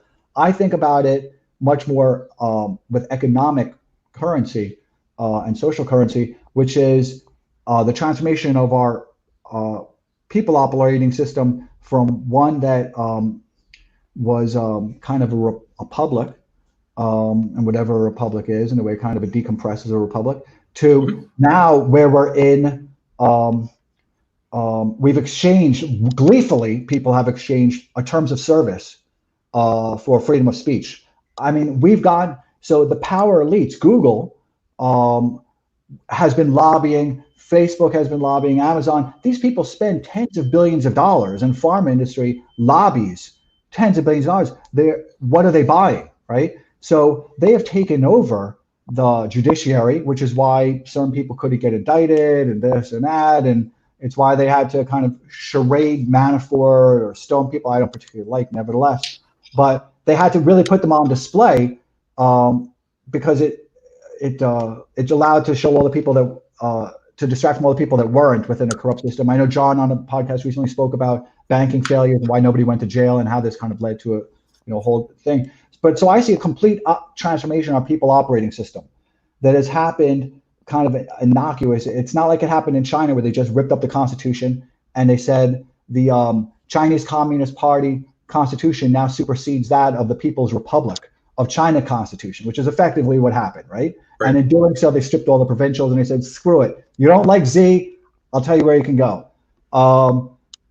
Their form of deplatforming over there is, one day your dad's got a reasonably good job as a banker and he's been there, or as a lawyer or this or that. Lawyers don't require any qualifications over there. So he's a lawyer or a judge. The next day he's picking grapes out of the field to go feed the bulls. It's really bad over there. We couldn't do that over here. So I see that they've employed these. We can do that, at least on a network level. I mean, you can force people out of jobs. I mean, Jack's seen that firsthand. I just saw a guy. Yeah. I mean, there was a guy, a Mexican American guy in LA that got lost his job for just having his hand out a window. So it's like, really? They thought it was an okay sign, and they took a picture, put it on Twitter. Informed the company fired him. And that's why I'm such a big fan of you, is because what you're thinking has always, I think of myself ever since I'm a futurist, right? What's the world going to look like in 10 years, and where's Adam going to be in that future, and how can he kind of live a happy life where he is not burdened by. No, not anymore. Oh boy, not anymore. No. There's a lot of spots, but what we're seeing now is going to move to San Diego. I'm telling you, I've lived overseas. This is portable. This is coming wherever you go. San Diego ain't going to be that, unfortunately. So for you, is San Diego your spot? Is that where you're going? Me? Yeah. No. I'm New England. That's where I'm stuck. You're my family. Yeah, my family's all there. You've got a lot of more. Here. You got a lot more natural barriers, right? You got a lot more natural barriers. Yeah, so you're awesome. So reason I've always been so intrigued with having conversations with you, and I know we tried to have dinner, in the years back when you were visiting your family here, I think your son, if I recall, is because your kind of thinking is kind of what I see in my head, but how do I now make this happen? So you're right. We are doing that same deplatforming that I've seen overseas. We're doing it here within our system, and that's what's always intrigued me about you. I recall in your when you had just first started your Patreon, one of the things you wrote about was how the gun movement, I don't know what it's called, like the NRA movement, or to deplatform people who have guns, or whatever you call that type of a thing. But you said the banks are now going to be deplatforming people to enforce this movement to take away people's guns. Do you remember that at all? Yep. You were way ahead of the curve with that. And that's what I was thinking. How do they do this? I know where they're going to get to, right? Because I can see it, because I'm a futurist, and that's what I think about. So, but you're the guy that kind of says, okay, I say, John, this is where I want to get to. How do I get there? I'm a visionary. I'm the entrepreneur. I'm not the operator, right? Two completely different skill sets. Yeah, I'm also a entrepreneur, but I tend to, having been burned on trying to figure out where things are going to head, is that I look for actual instantiation, some little teeny example that points me in the right direction. So I'm not just theory crafting, which is always a fear of mine, that I'll end up building this elaborate theory that's based on nothing, and it falls apart at the first pushback. The whole deplatforming is done through alignment, and most people are still thinking that everything has to be done through legislation, or has to be done through the government. That's not true. I mean, if you get enough corporations and individuals to align, and you can get government, it's not necessary. You can deplatform. You can get things done. And that's a form of power in a network age, and we're going to see a ton of that. In particular, in this instance, it's largely focused on equalizing power relationships with at least the intersectionals see as the power elite, eliminating their ownership of guns, eliminating their access to police, eliminating their access to jobs and wealth and power. that equalization is key to all of this. It could be a positive thing in that we're all kind of more on an equal basis, but it can be also used as a well, so it's debilitating interesting. weapon. It's interesting because, again, what I've seen is over the last few years, corporations, the megas, right? Because they've all Right. consolidated, and there's only 5 or 6 content companies anymore. Almost in the world, there's probably only 10 of them anymore in the entire world that are effective. The rest are just kind of, just trying to rub nickels together, essentially, and just stay in business long enough until one of the megas acquires them, right? And there's only 3 or 4 pipe companies like Google, where they do all the plumbing, and Yahoo or whatever. There's just a few of them. So it's interesting because they've enlisted this phalanx, and the phalanx is working in service of them, because the argument of the phalanx is that Nancy Pelosi can't act quickly enough, Trump can't act quickly enough, so we don't care about the Constitution anymore because it's not responsive to us. Right. And not only is it not responsive to us as quickly as we need it to be, it's not like this Uberified type of, this. You've commented a lot on the behaviorification that we're seeing now and the change in behavior that's being built into people. But it's not only is it not responsive quickly enough legislation, but it's also, they no longer have the physical proximity to a politician anymore. So for them, because they can't sit next to Pelosi anymore, right? It's not like it was 10 years ago, that they this experience of sitting across from power, whether it's Pelosi or whether it's Facebook, the only way Facebook is more available. It's more convenient to interact with Facebook power than it is with Pelosi power. So she's retreated deliberately. She's retreated from power, and in her stead, she's pushed forward, Facebook. Even yesterday, I think she said, people should demand advertisers deplatform Fox Media or whatever. I don't watch TVs, but I heard her say something like that on Twitter, where she is deliberately substituting the legislative power and constitutional power for this kind of territorial sovereignty, for functional sovereignty, where she's saying, listen, we're useless. Go to Facebook, do your thing on Facebook. Oh yeah, we definitely abdicated. You gonna wrap things or? Yeah, I was going to jump in there for a second. So many great things going on here. The one thing that's coming to mind is we're talking about using the networks to force alignment to affect change. And there's a couple of things happening. One, there's just like the decade-long consolidation of the Democrats into the corporate party, right? Matt Stoller has done a fantastic job of laying out how the Democrats gave into Chicago right, neoliberal, market ideas. And when they came into power after Watergate, they just, for some reason, forgot about putting a check on corporate power. So the Google and the rest of the folks, they want to make sure that the federal government stays distracted and doesn't get involved in using their power to actually regulate trust. Matt Stoller, you should check out his book Goliath. It's fantastic. I did a podcast with him. It's coming out next week.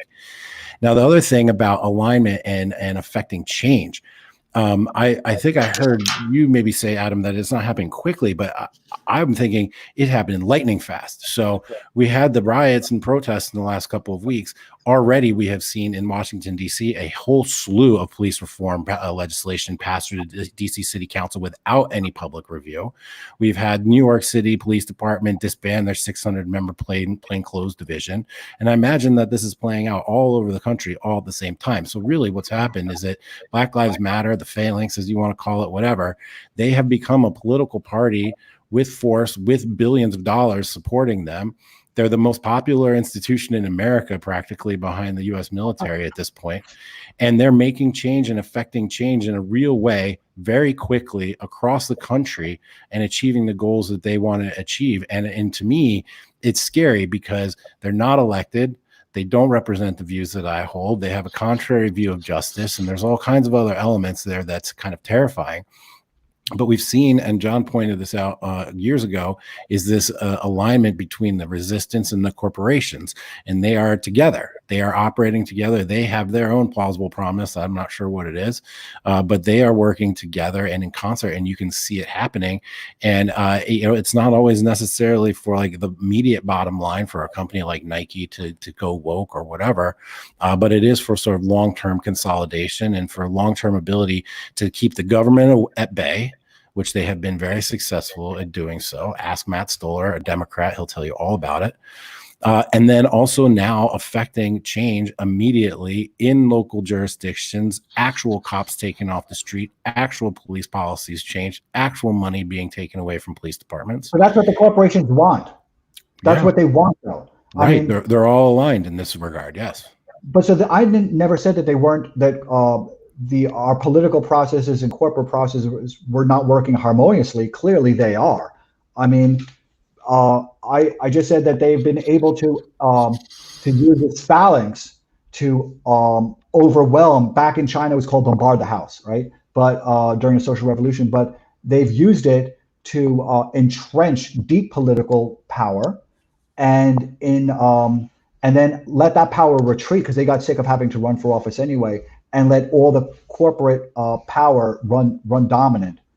And obviously, they were doing this deliberately. I mean, defund the police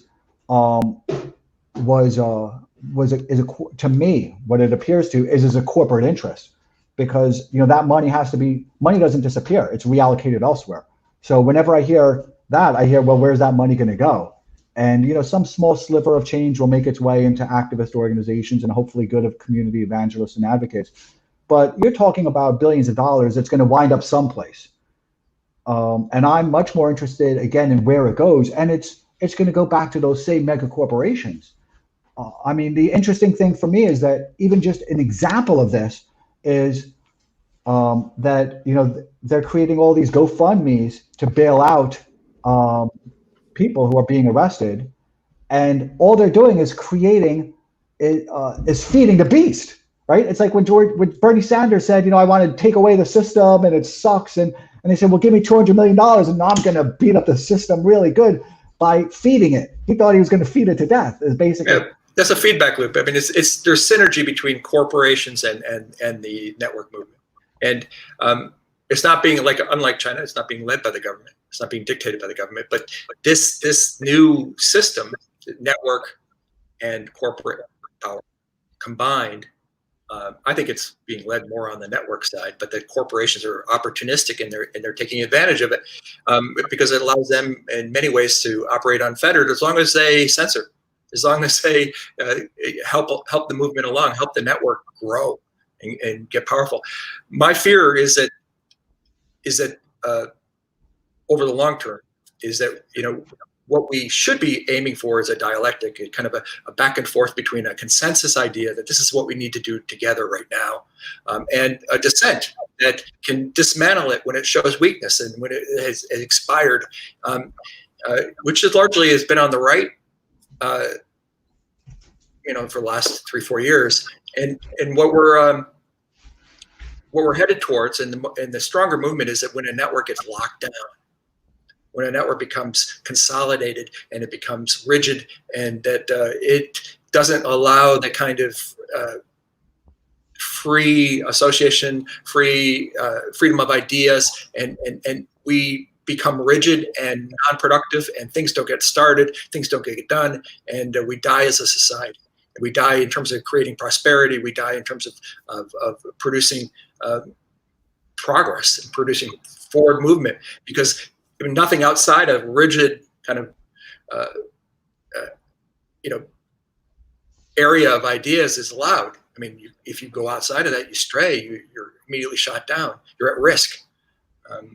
And so that creates what I was calling the kind of the long night, is this kind of network authoritarianism, network dominance, network totalitarianism, where it has one idea that it puts into action, and then it's locked down through censorship that gets into every single conversation. Everything we talk about is guided in support of that, and we don't even have any mechanism for stopping that from happening. What are you going to do? You're going to take down a global corporation with 3.5 billion people connected to it. It's not doable. And once we get locked into that, we have AIs that make that, they get better every day in terms of making that possible, finding those little nuances in the conversation that are going in the wrong direction, that are operating against this kind of network think. It's interesting. So it's interesting. I apologize. There's a little bit of a lag. I apologize if I interrupted each other. Oh no, go ahead, please. So it's interesting because I've kept this log for years into Trump's presidency, because I saw the world. It was very clear that they weren't going to allow another insurgent. I mean, that doesn't really require too much thought to know that was going to be a challenge to an elite system. But so I saw that over the last 2 years, and I always, I would tweet it out, but I'd write a lot of notes about it myself, is that the spectacles at the Colosseum I study a lot of Rome, ancient Roman history, I guess you could call the period, but nevertheless, a lot of the period of that time, prior and after. And that I would say spectacles at the Colosseum would always get larger. And, clearly there was become the expectation of the mob, which is what you were trying to kind of satiate there. And you needed a bigger and bigger distraction because underlying kind of the social conditions just kept on deteriorating, that you needed to kind of give people some type of safety valve and a release from that. And they did a pretty good job of it. And even up until medieval times, they continued to do that, where the elites would give back. At least periodically, they would give back once or twice a year, and they'd say, "Here's a big festival," right? And now we're seeing every single. I look at it episodically, right? We're existing in a time of like everything is a sitcom show or a police show. And we're going from episode to episode, and each episode, the amplification, it's like on Spinal Tap, where it just keeps on going up to 11 and then 12. So we saw Russia, 2 scoops gate, where you had 2 scoops. And then we're seeing just louder and louder and louder, and more people emotionally engaged. That I do think about, once this dies down, which clearly that movement for the time being is no longer, I was just doing a Google search on it now just to see what type of volume it had. It's definitely died down. The velocity of Black Lives Matter searches, everything else has definitely died down. Now we're seeing more of COVID. So we're going to get back to a COVID hysteria, which is fine. I mean, if you can anticipate it, I can buy stocks that are going to benefit from. But then what happens next? Are we going to now continually go through these episodes where they have to get louder and louder and louder? I mean, at what point, even if, let's say, Biden wins and whatever the Democratic attachment to some of this is, perhaps not even ideologically, but just through convenience, right?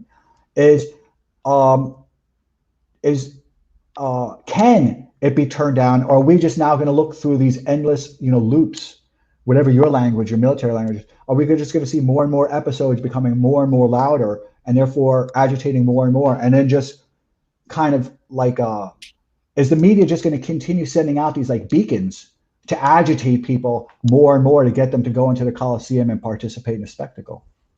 Right. Well, we'll keep on having complex crises that slam us, that our bureaucracy is unable to deal with. And with each one, it offers an opportunity for people to consolidate power and for disruption to occur.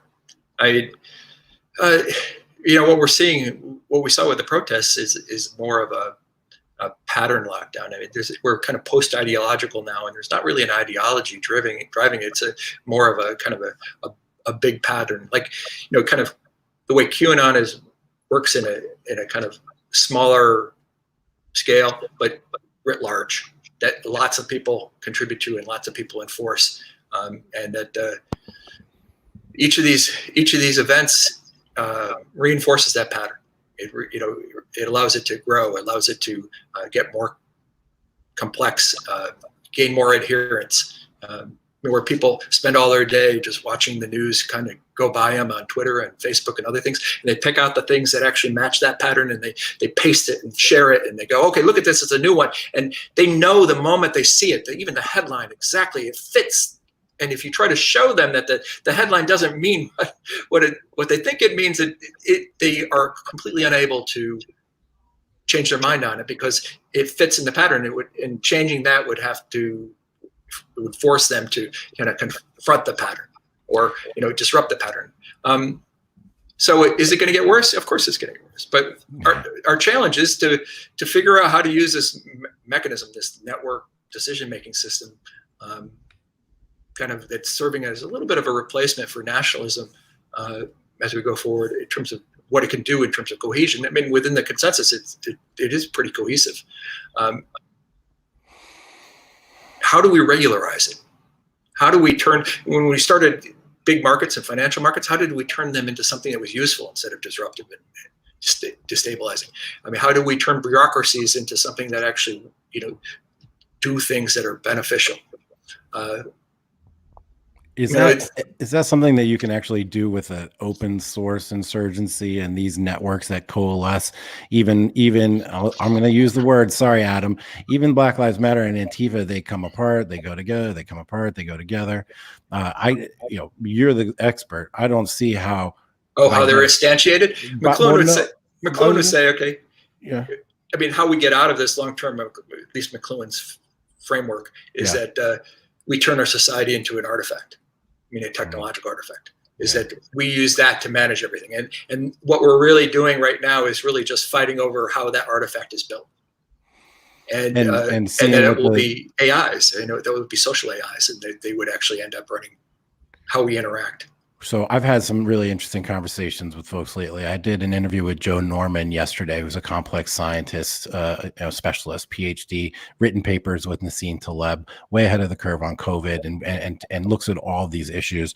And we were talking about regulating biological entities, their regulation response to viruses, the barriers that they erect, how permeable the barriers are, and how that relates to us with social media and memes and fake news and viral spread of information. And we were talking, not happily, but talking about how in the future there may be regulated social media networks that have like fail safes or tripwires that prevent the spread of some of these viral fake news or viral information that causes this kind of disruption. And that's totally in the same vein, I think, of having AIs manage our social networks. But for the medium term, for right now, what I'm more concerned about is this sense that the federal government is losing its power. The traditional political parties are losing their power. Black Lives Matter appears to be one of the most popular institutions in America at this time. It's operating as if it were a political party. They're making demands. They're getting response out of the federal government. But it's not an official party in the sense that what we're used to. And they can make demands that the rest of us don't want. And then because of the alliance in between the resistance and the corporations and the blue church, they're able to enact their legislation overnight. It was like in 2 days they had legislation done, and there's going to be more legislation coming. So I'm seeing this as like a natural phenomenon that we can't control. I mean, it's like the mob on steroids, ultra uber connected. It's not just the mob, John. It's not just the mob, Jack. It happened before, not just with the civil rights that were intruded upon within COVID, but it also happened. I didn't have an opinion on Russia Gate, whatever it is. I just thought it was interesting to be an observer, to be a speculator too. But it was amazing how quickly it happened, how quickly all the legal processes were thrown out the window, redefined, how quickly punditry was on TV saying something absurd, which was just, just some absurd things. And with Ukraine Gate, I guess it was called, how quickly they were able to get to an impeachment. So it's not just the social movements that are able to act violently, by violent I mean quick, but able to act quickly to move things. But our own political apparatus, when they choose to, can move even quicker. When it leverages the network, when it leverages it speeds everything up. Or when the network leverages the so which leveraged which? So John, which leveraged which? The overall driver is the network as that pattern builds. But I mean, it doesn't stop opportunistic corporations and politicians from taking advantage of it. It's a contingent leadership, though. It's a contingent opportunity. You have to align in order to take advantage of it. I mean, you just can't decide one day, I'm not going to align anymore, and then expect the same kind of support. But the movement towards socialism is nothing new within America. I mean, I remember the New York Times print. I'm a capitalist, right? I remember the New York Times printing things 10 years ago, and I want kids to make money. I want everybody to make money. It makes the world a better place. And I remember, and I've seen socialism and I've seen communism close up. So I remember the New York Times writing op-eds by academia there saying how wonderful communism is, and Google Talks for the last 15 years or whatever has been having a lot of academia come in to these little $200,000 a year kids, telling them how bad capitalism is. Right. So, but they're not attacking it directly. Do you notice that they actually are staying away from it because that's something that hasn't proven capable of getting a consensus support. So they're attacking it indirectly and achieving the same thing. I mean, how do you change the composition of corporations, change the composition of boards, change the composition of who gets employed and how much they make, and all of that. That's an indirect method of achieving the same thing. But if you go after wealth and directly, you run into the opposition. Okay. But if Google did not allow that, I like Chris Hedges. I've read a lot of his stuff, but he gets a little bit annoying with this stuff after a while. And I remember him and some of his colleagues going to Google Talks and saying how they want to burn down capitalism. Right. Now, so the irony speaks for itself, but couldn't Google have squashed that if they had just not permitted Chris Hedges in their doors? So couldn't they have just deplatformed Chris Hedgians, because he has already obviously been deplatformed anyway? But they don't see it as a can't threat. They just deplatform? They could, but I mean, they don't see that as a threat. And there's no call from the network to deplatform them. There's no benefit to. You don't get alignment points for deplatforming Chris Hedges. But if there was a call to, they do it in a second. I mean, if they'll take somebody out if the network calls for it. But why can't they populate the network's messaging? I just don't see the mechanism. It's like, okay, create a viral meme right now, and then have it go and get 100 million people tomorrow. And if that was possible, then people would be doing all. Yeah, I mean, but it's possible. I can give you recent examples because I'm chronicling all of this. I have seen it. I don't know whether I'm not one of those CIA conspirator type of people or black operations type of people, but there is definitely now where you can take inadequate, just nonsensical type of things and give it a life beyond what normally would have been organically possible through like a Reddit type of upvote type of thing. So they can create something that looks authentic, that's not. I mean, and so my question to you then is, will they be able to?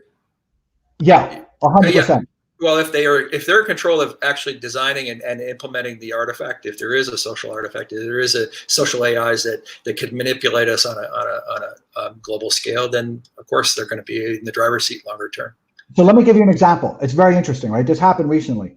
Is Twitter announced that they caught like 200,000 bots or fake accounts or whatever, and of China that were propagating, diffusing, Chinese propaganda or trying to create social dissent.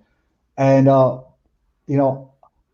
it's very interesting to me because I'm a little bit skeptical of that. I think that it's certainly possible that they did, but it's also certainly possible that it's just kind of a convenience that they can throw into the wolves, in order to let the other 99 escape.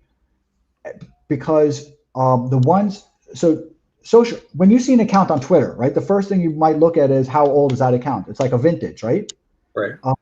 But so if you see something is 2020, May 2020, that has 5,000 tweets, you're going to say this is not authentic activity, right? Clearly, this is part of kind of a synchronized, group. Now, if I were to see an account from 2009 that's timestamped 2009 that's got 5,000 tweets, it's going to look a lot more real. right? Right. You're not going to think too much about it. You might say, hey, you know, whatever. But why can't Twitter? I mean, it's their program, right? This is their shop. Why can't they mess with the odometer and you know, put false mileage on the car? Right.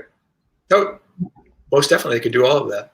Okay, I mean, so but it's just and all of this inauthentic activity, meaning the this external manipulation, is all, I think, greatly overblown, at least within the context of the U.S. It's just that our internal discussions create so much noise that anything that Russia and China could do is just really just lost.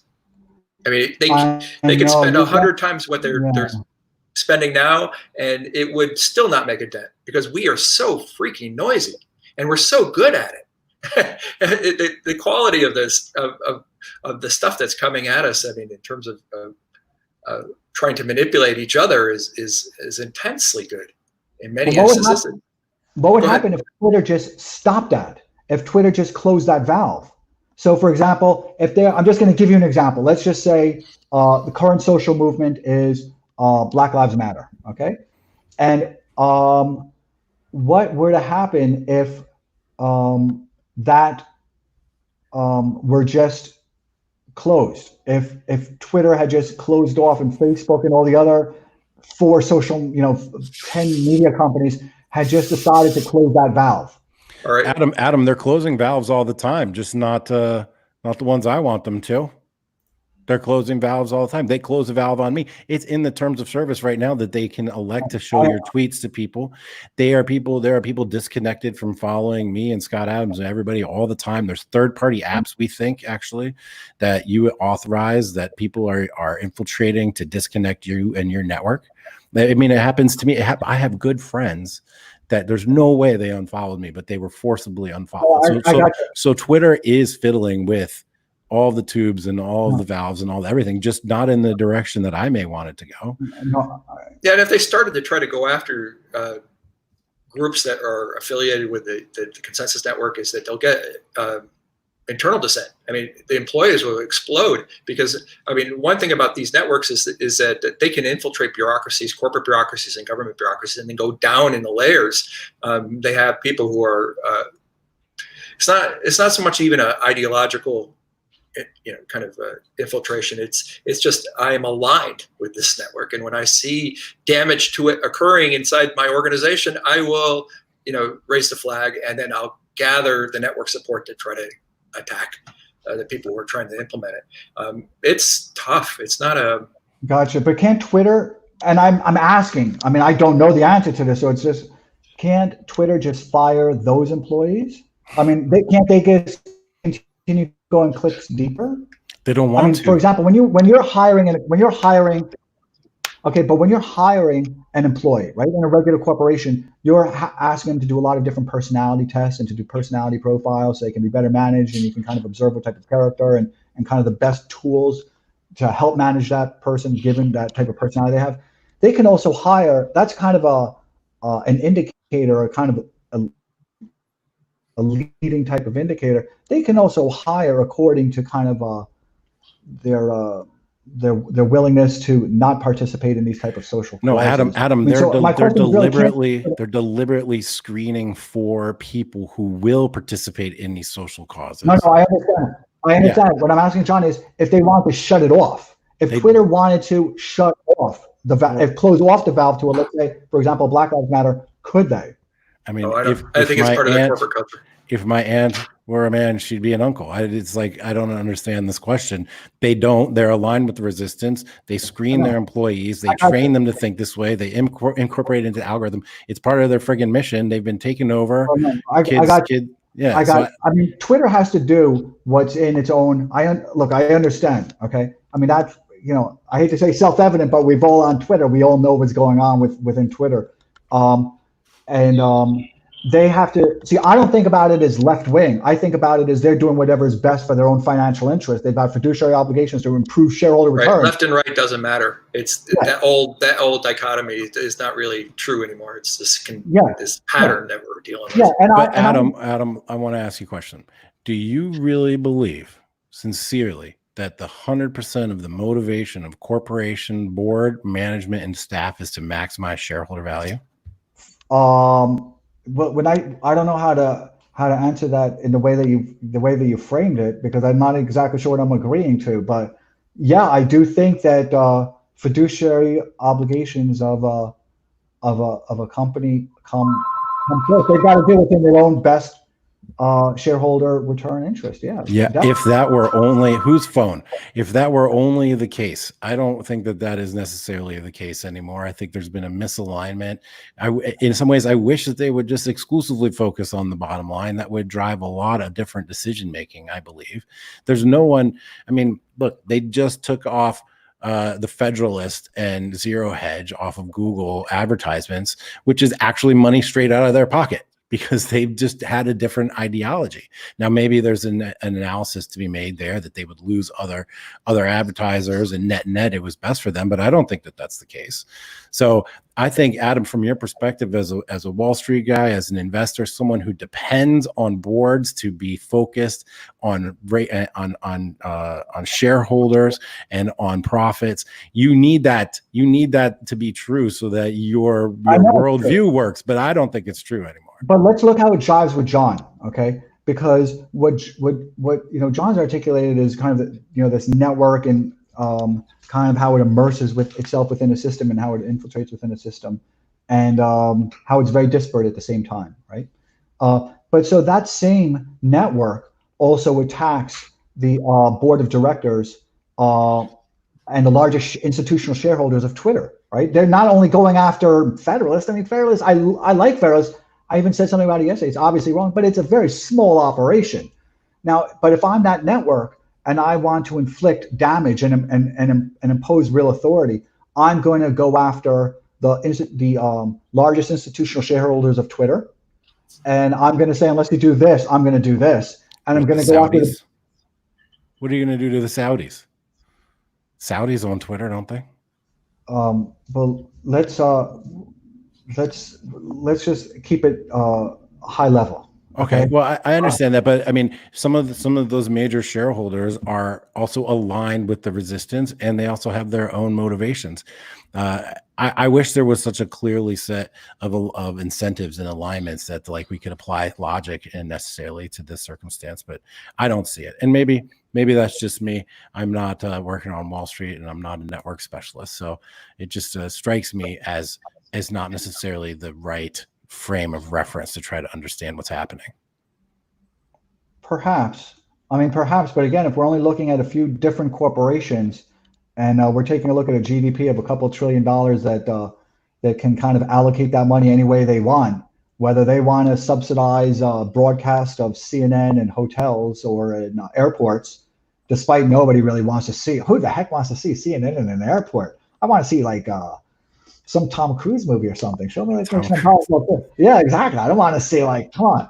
So, so if the government chooses to pay a premium to have in airports, in the authorities that have jurisdiction over the airports, to show CNN and pay a premium for it, well, then CNN's going to do what whoever is controlling that purse string for the person in government. So, this happened within TPP, and there's lots of, I think that everything is downstream of politics. I don't, John would argue, John and I have an interesting contrast because he thinks everything is kind of downstream from social, right? And I think everything is downstream from politics. And I don't think we have a disagreement. I think we're just trying to establish which came first, like the chicken or the egg. I don't know. It's a age-old question. Yeah.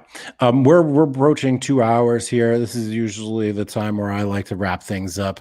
Most people's stamina is about this long, mine included. So I want to give you guys an opportunity to make a couple of final statements. Adam, you want to go first in a couple minutes, and then John, I'll give you a chance, and then I'll say something, and then we'll wrap up this amazing experiment in a 3-way podcast with John, Robb, Adam Townsend, Jack Murphy Live. Yeah. So, well, thank you for being such a wonderful host. It's really awesome, and I've really enjoyed it. And I'm thrilled to speak with John. I'm a huge fan of John. Reached out to him 4 years ago. I subscribed to his Patreon, which is awesome. And some of the things, it's funny because I read these things and I'm like, John can't be right. Oh no, oh no. And then he's right. And I'm like, darn it. Why couldn't he be wrong? I didn't want that to happen. Yeah, me too. Yeah, I know. I know. And so thank you again for that. My own interest really these days is just kind of being the archivist for what's happening within what I think of as the fastest roll up of power in human history. I'm a huge kind of Roman era history buff. I've I've I've spent wonderful nights kind of replaying war battles and writing things about and reading things about the currency and the devaluations. It's so fun to me, and it's so interesting for me watching things go from kind of Alexander the Great to Augustus within such a short time span. So I like being an observer of it. So thank you, Jack, for hosting this. This was so thoughtful. And thank you, John. You're awesome, and I'm a fan. And Jack, congratulations on Matt Stoller, because I'm a fan of his also. Although we disagree about Boeing, just so you know. If you haven't done it yet, kind of battle it out because he's wrong about that.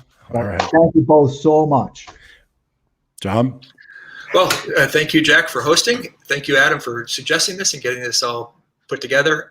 It's been fantastic talking to both of you guys.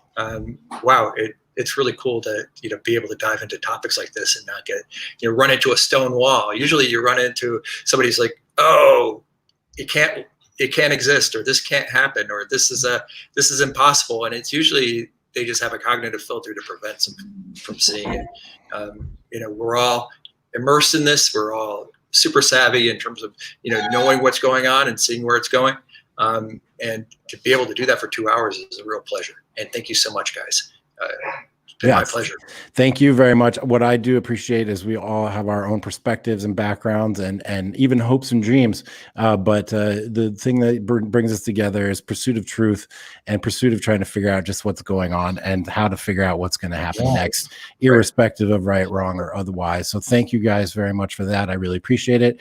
Everybody out there, thank you so much for listening. Check out Adam Townsend on Twitter, John Robb, Patreon /John Robb. Join that. That's the best Patreon on the entire planet. And you guys, please follow me at Jack Murphy Live on Twitter, jackmurphylive.com, and come down, check out the Liminal Order, liminal-order.com. Thank you, everybody. Guys, I will talk to you both very soon. Appreciate it. Thanks, everybody. Have a good day. Bye-bye.